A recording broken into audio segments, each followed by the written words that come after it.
unlimited mobile included for 1 year. Additional lines just $30 each. Click, call, or visit a Spectrum store today.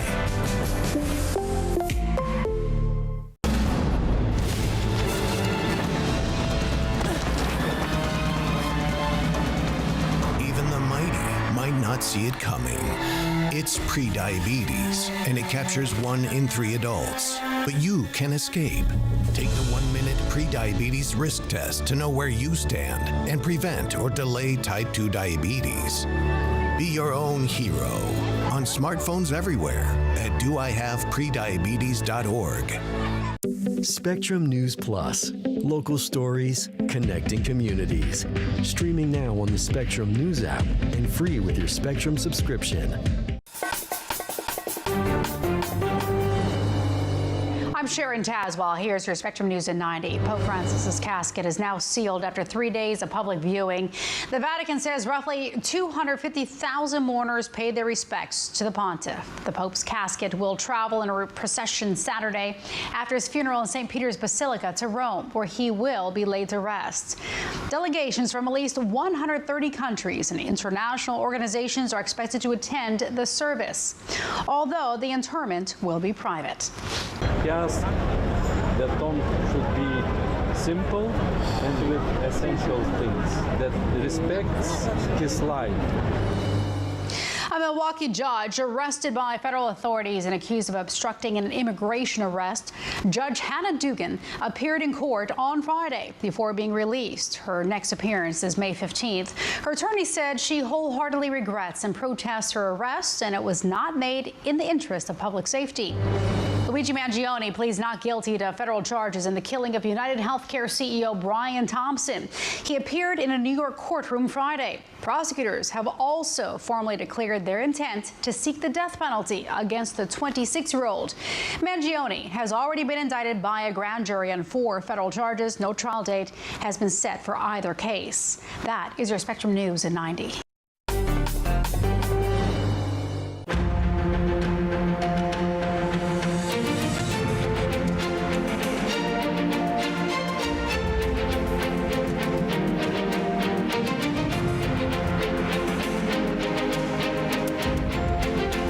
Welcome to The Big Deal. I'm Errol Lewis, national political anchor at Spectrum News. We launched this program last year to focus on the future of our country and its people. With a new administration in the White House and a new Congress, we're exploring the new people and policies and power that are shaping our nation. This week, the big deal is the escalation of the Trump administration's rhetoric and treatment of judges. On Friday, FBI agents arrested a county judge in Milwaukee, Wisconsin, accusing her of shielding an immigrant from federal authorities. This latest development intensifies a growing feud between the White House and judges all around the nation over whether President Trump's immigration policies violate local laws or the federal Constitution. Here's one example of how the Trump administration is pushing back against any judge that disagrees with the president's agenda. And we also need rogue district court judges to stop acting as judicial activists, trying to block the administration from deporting illegal criminals from our nation's interior. The American public elected the president to do this, and he's following through with that promise. Joining me now are 2 top political analysts. Susan Arbetter is a political anchor for Spectrum News 1 in Albany, New York. Jason Fechner is an anchor for Spectrum News 1 in Milwaukee, Wisconsin. And Jason, Judge Hannah Dugan might be the first local judge to be arrested since Trump returned to power in January, but it didn't come entirely as a surprise, right? I mean, the Justice Department has been threatening to take action against state and local officials who fail to cooperate with the president's immigration crackdown. Walk us through what happened there with the FBI arrest and the reasoning behind it. Errol, great to see you. A day of developing news here in Milwaukee and Wisconsin. Judge Hannah Dugan, again arrested earlier in the day. She has since appeared in court here facing 2 federal charges of obstruction and concealing an individual from arrest. This basically dates back to a week ago, last Friday, when the judge was in her chambers in the Milwaukee County Courthouse. It's just around the corner from where we are right here. And according to prosecutors in the criminal complaint we've obtained, they say that Eduardo Flores Ruiz was appearing in court on separate charges. charges, and an ICE agent was there in the courtroom. And when the judge basically found out that the ICE agent was there, she became, according to prosecutors, angry about that. She asked the ICE agent to go talk to her supervisor, and while the agent was talking to the supervisor, she opened a door to a jury box or a jury exit there, and Flores Ruiz then took off on foot. He was since apprehended and remains in custody right now. So she's now facing these 2 federal charges, as prosecutors say that she's essentially aiding and abetting someone who was removed from the country back in 2013. They found out that he was back in the country on the court docket, and there is this push and pull, as you mentioned, between the judiciary and the executive branch, and we're going to see it continue to play out in the days and weeks ahead. Okay, now here's a little bit of what the U.S. Attorney General Pam Bondi had to say about this arrest. We are going to prosecute you, and we are prosecuting you. I found out about this the day it happened. We could not believe, actually, that a judge really did that. We looked into the facts in great depth. That's her picture up on the screen, Hannah Dugan, who is now in custody. You cannot obstruct a criminal case, and really, shame on her. It was a domestic violence case of all cases, and she's protecting a criminal defendant over victims of crime. She's no longer in custody, but Jason, it sounds from the way you're describing it that it was about really particular logistics. It's one thing to grab somebody when they've walked out of a courtroom and arrest them in the hallway. The judge, it sounds like, just didn't want this to happen right there in court. That's exactly what it sounds like, at least according to them so far. And reaction to all this has been pretty extreme as the day has gone on here in Wisconsin right now. Democratic Congresswoman Gwen Moore putting out a statement that she is very alarmed. Democratic Senator Tammy Baldwin says that this is very concerning, and she is accusing the president of lawless behavior at this point. The county executive, David Crowley, saying essentially the same thing. Republicans, on the other hand, are essentially saying that anyone, be it a judge or any other employee of the state who gets in the way of ICE agents is doing something illegal. And another side note to all of this, just a week ago, the Democratic governor, Tony Evers, had basically put out guidance to employees across the state about how to deal with ICE agents, saying that if they encounter them, double check they are who they say they are, and then reach out to a supervisor or an attorney. So Republicans here in the state are calling that guidance illegal. So there are many layers to this still developing story on a Friday in Wisconsin. All right, thank you for that update. Now, Susan, meanwhile, on a different topic, pressure and intense scrutiny from the courts has led the Trump administration to actually change its mind and restore the legal status for thousands of foreign students whose visas had been abruptly revoked all around the country. What was the point of all of this? Yeah, well, the original idea was to revoke visas from students who participated in anti-Israel demonstrations, but judges put a stop to that over First Amendment issues. But Errol, this administration has really reversed course on multiple policies. One transportation industry expert I know called the tariff reversals the tariff hokey pokey. And before the tariffs, the White House backtracked on eliminating legal aid for migrant children, among a bunch of other issues. Setting that aside, though, international students sort of provide what the Peace Corps does in reverse. You'll remember the Peace Corps was created to promote global friendship through service. International students promote global friendship through spending time in the U.S., immersed in American society. And more than that, many of them pay full tuition at our very expensive colleges and universities, in effect subsidizing domestic students who can't afford the full freight. Secondly, the reversal of this policy is very good news for local economies because that host these institutions of higher education, because these students pump billions of dollars into the U.S. economy every year. Okay. In our final minute, Jason, I wanted to get your thoughts about the Trump Organization selling these Trump 2028 hats online. The merchandise is intended, I guess, to provide some money for the campaign and maybe rile up Democrats a little bit because, of course, the Constitution prevents him from running again in 2028. Is he trying to just annoy Democrats, do you think? Errol, beauty and branding in the eye of the beholder in this case. Is he trolling Democrats and the media out there, or is he really saying that he intends to try to run again or get appointed somehow in the next election cycle? Stay tuned for that. But obviously, as they try to flood the zone with news stories, this one's getting a lot of attention as we go into the weekend. All right. Thank you, Jason, and thank you, Susan.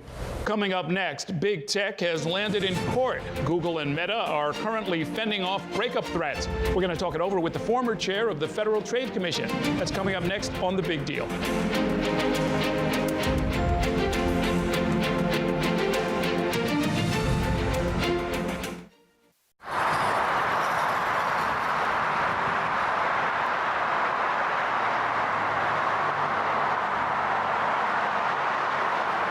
We said we'd never break the 3-second rule. Never do that. And never become a minivan mom. Hey, Chris. As parents, we say never a lot, but never happens.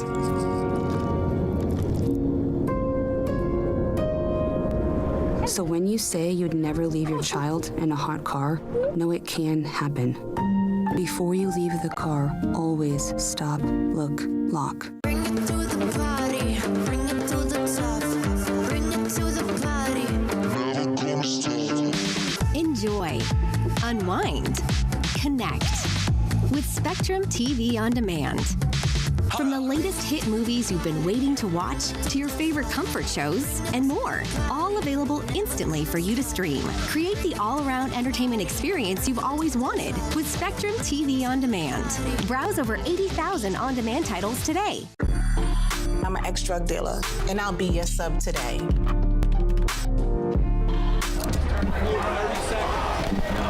2 milligrams of fentanyl can be lethal. A lethal dose is in here. Who gets it, I won't know. It's cheap, it's potent, and it's profitable. The sad reality is, fentanyl is being mixed into everything now. More kids should know.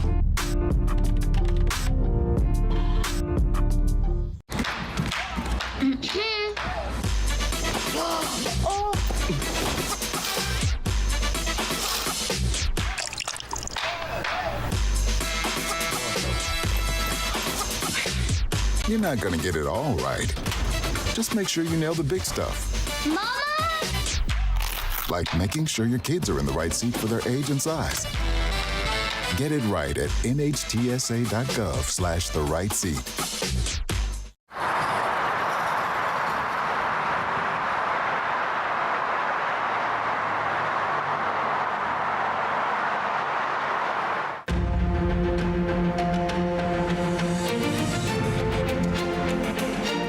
We're back with The Big Deal. This was a big week for the future of big tech. 2 major antitrust cases against Google and against Meta have landed in the same courthouse simultaneously. They're taking place right down the hall from one another in Washington, D.C. That's where a federal court recently decided, after a 10-week trial, that Google maintains an illegal monopoly when it comes to online searches. The company has an 89.2% share of the general market for general searches and 94.9% on mobile devices. The company and the Department of Justice are making arguments about how to remedy that situation, with suggestions that include splitting off part of Google as a separate company. Meanwhile, Meta, which is the parent company of Facebook, is defending itself against a lawsuit by the Federal Trade Commission, which accuses the company of building an illegal monopoly in social media by purchasing Instagram and WhatsApp to keep them from competing against Facebook. As the antitrust trials continue against 2 of the world's richest companies, with more to come, we're going to talk it over with Lina Khan, the former chair of the Federal Trade Commission, the independent agency that works to protect consumers and promote competition.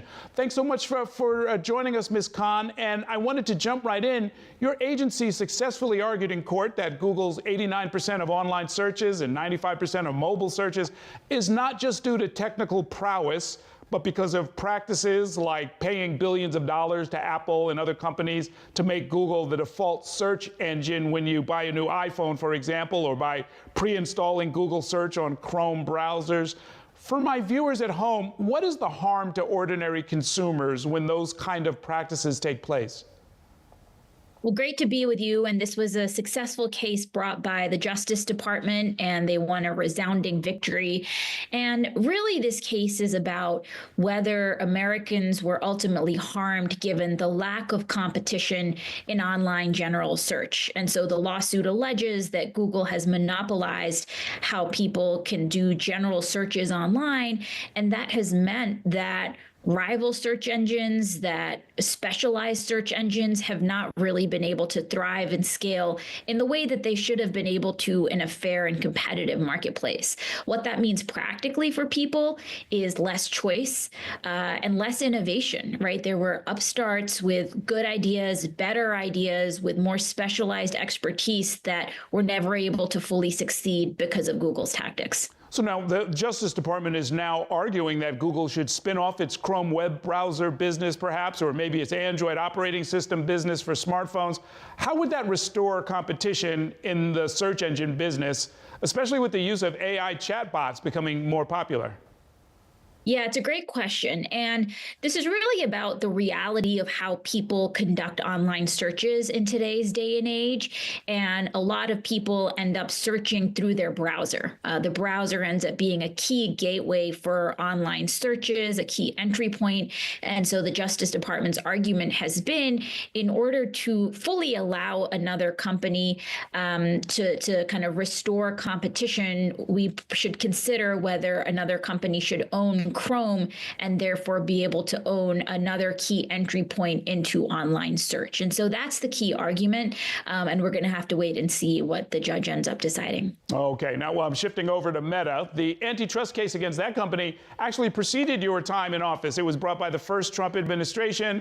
A judge threw the case out, but then you refiled it as chair of the FTC. Walk us through the agency's argument. What was the problem with them acquiring Instagram and WhatsApp? So Facebook had done very well for itself in the desktop market. But as smartphones took off, it really struggled to innovate and translate the success it had had in the desktop market into the mobile market. And Facebook knew that this was going to be an existential challenge.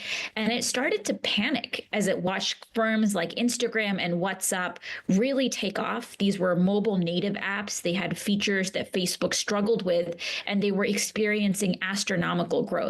And so faced with this situation, Facebook resorted to this two-part playbook where if it couldn't outcompete a rival, it would either acquire them or would cut them off its network, what was known as the buy or bury scheme.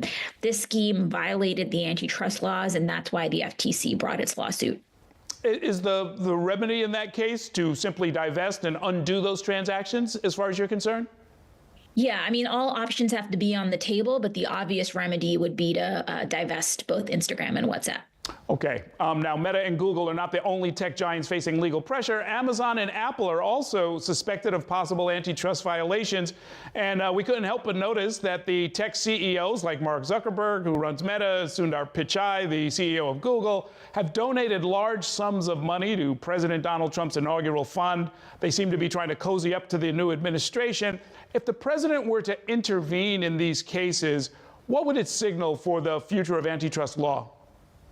It would be extraordinarily troubling, and it would signal that decisions about law enforcement and holding people to account is not being made based on the facts and the law, but is instead being made based on who has special access to the president or who's doing special favors to the president or making certain types of gifts. And that type of corruption and cronyism is totally antithetical to the rule of law and to what our democracy is supposed to stand for. You know, the legal precedent that comes to mind for a lot of these cases is the case against Microsoft back around 2000, when the company was found to have a monopoly that it maintained by making it hard to acquire or install or use any web browser other than Microsoft's own web browser. And I'm thinking, ironically, it was the breakup of that monopoly that allowed Google to sort of invent a better search engine in the first place, right?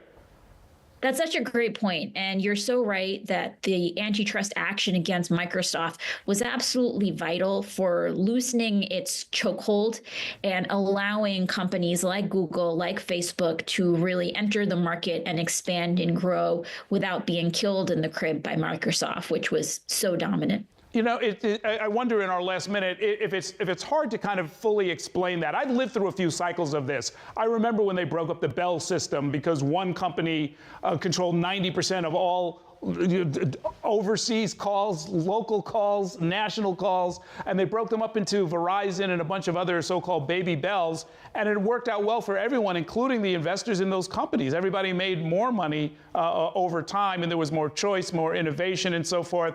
That's what the law is supposed to be trying to get us to, but I don't hear a lot of talk about that, the need to really spur a new round of innovation.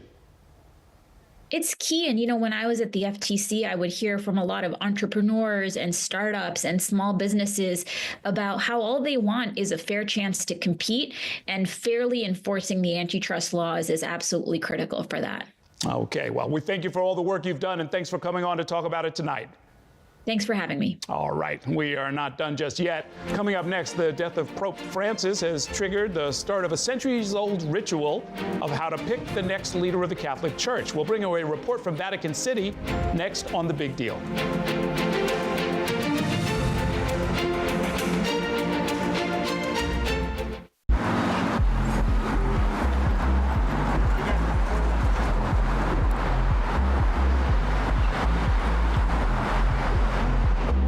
For the millions of school-aged children across the country, the state of their schools can have a lasting impact on their health and well-being. The majority of school districts aren't doing comprehensive regular water quality testing. As CO2 levels rise in a space, cognitive function takes a direct decline. We visit 2 school districts working to create safe and healthy environments for their students. Watch Exploring Your Health, Curing Our Classrooms, available on the Spectrum News app. Look at this.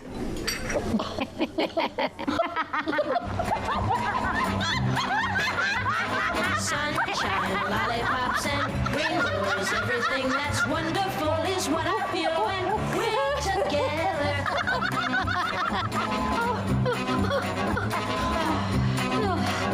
Oh, that was funny. It's all about connecting with seamless connectivity. And internet customers get 1 mobile line included for 1 year with Spectrum. I tell my son, I love you every single day. Now, my dad has never said that to me. Not because he doesn't love me, but because culturally it wasn't comfortable for him. Now that he's a grandfather, he says, I love you to my son every time he sees him. My advice to all the fathers out there, forget the cultural restrictions. They grow up way too fast for you to waste even a single precious moment. Food isn't just fuel to live, it's fuel to grow. My family relied on public assistance to help provide meals for us. These meals fueled my involvement in theater and the arts as a child, which fostered my love for acting. The Feeding America network of food banks helps millions of people put food on the table. When people are fed, futures are nourished. Join the movement to end hunger, and together we can open endless possibilities for people to thrive. Visit feedingamerica.org/actnow.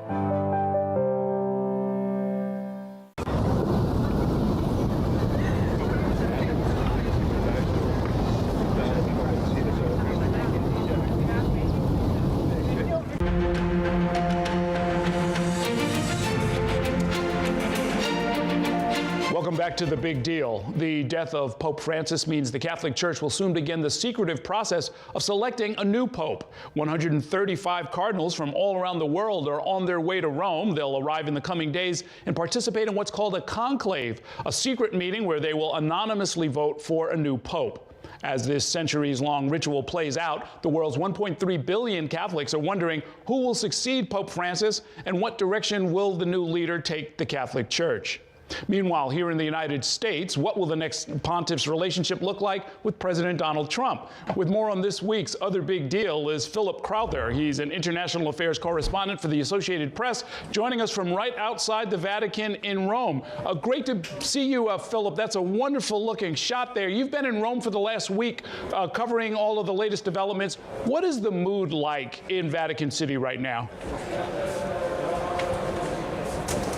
Well, look, of course it's going to be relatively somber, but I think it hasn't been all that sad altogether, as strange as it sounds. I think most of the people who have been lining up to go to see the Pope while he's been lying in the state say that it isn't the saddest thing in the world to see him at peace, essentially. These are, of course, people who saw the pictures of the Pope suffering quite a bit towards the end of his life. His last public appearance was here in St. Peter's Square, and he didn't look in good health on Easter Sunday. So I think what we've seen here over the last few days and during the funeral as well was a celebration of the Pope's life by those many pilgrims who decided to come here to the Vatican. As we consider the future of the Church, it's often measured in decades, if not centuries. When we look to the countries with the largest Catholic populations, we've got Brazil and Mexico first and second, followed by the Philippines, then the U.S., and then Italy. Pope Francis made history as the first Latin American pope. Are we going to maybe see a trend toward picking another pope from this side of the world? Well, there could be another first here also. There could be a first pope from Asia, a first pope from Africa, among the list of favorites. And there is one, but there is no clear favorite necessarily among all of the cardinals who will all of them together vote for the next pope. And of course, amongst all of them will be the next pope. Well, among them are some candidates from Asia, from Africa, but also from North America, from the United States, from Canada as well, but also, of course, from Italy, those already who had been working very closely with Pope Francis. For example, the man who's considered, well, essentially his number two in the Vatican, the Secretary of State, is one of those top favorites. It could be that there'll be another world first that we will experience here in the Vatican. But essentially, I think what we'll see, or rather not see, because this is so secretive, is behind the scenes among these cardinals, there will be that continued power struggle, frankly, that has been happening in the Catholic Church between those who want to move the Church in a more progressive direction, as Pope Francis in fact did, and those who are more conservative Catholics who want the Church to go back in a direction that they perceived it as going before Pope Francis took over 12 years ago. Yeah, that political question lands us right here in America, where Catholics are one of the largest religious groups with more than 50 million adults who identify as Catholic, including the Vice President of the United States, J.D. Vance, and more than a third of President Trump's cabinet. Pope Francis really had a tense relationship with President Trump, notably over immigration. Is that likely to continue, do you think, no matter who the next pope is?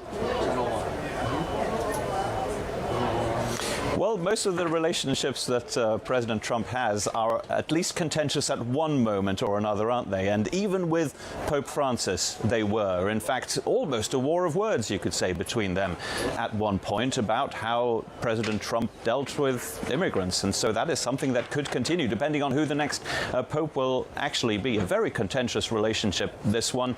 It can only improve, one could say, despite the fact that, remember, President Trump as a candidate did call for Catholics in the United States to vote for him, and he indeed got more than 50% of the vote among Catholics in the United States. These are Catholics who do want the Church, as we just mentioned, to move in a more conservative direction, back into a more conservative direction, and away from what Pope Francis symbolized during his papacy. Okay, thank you for that analysis. Great talking to you, Philip Crowther. And we thank you all for joining us for this episode of The Big Deal. We'll see you next week. Stay tuned to your local station.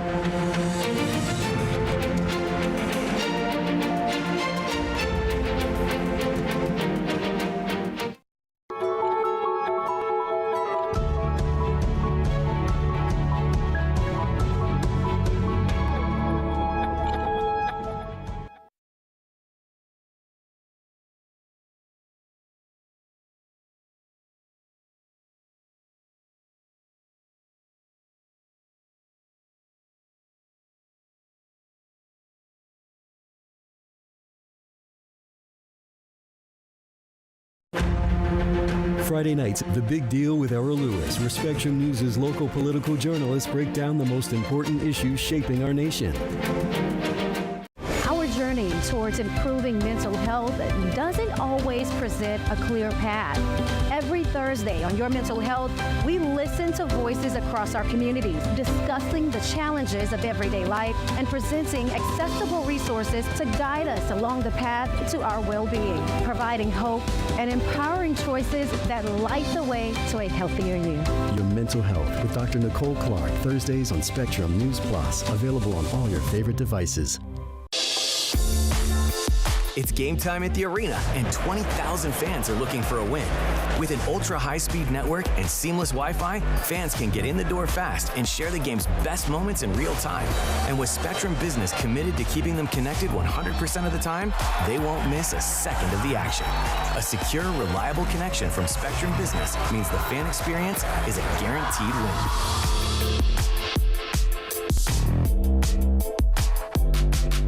Whether it's our stories, the warmth of our laugh, or our family's secret sauce, we all bring something different to the table. So make some space. The power of connection is waiting right outside your comfort zone. Learn how you can help strengthen your community at belongingbeginswithus.org/teamup. Weather can be beautiful, inconvenient, and at times powerful. And it affects everything we do. At Spectrum News Plus, our weather experts update you with the information and the context you need so you can better plan your day. And we do it every 10 minutes. We're the calm in the storm. Weather on the Ones on Spectrum News Plus, exclusively on Spectrum. And get your weather anytime on the Spectrum News app. Spectrum News Plus. Local stories, connecting communities. Streaming now on the Spectrum News app.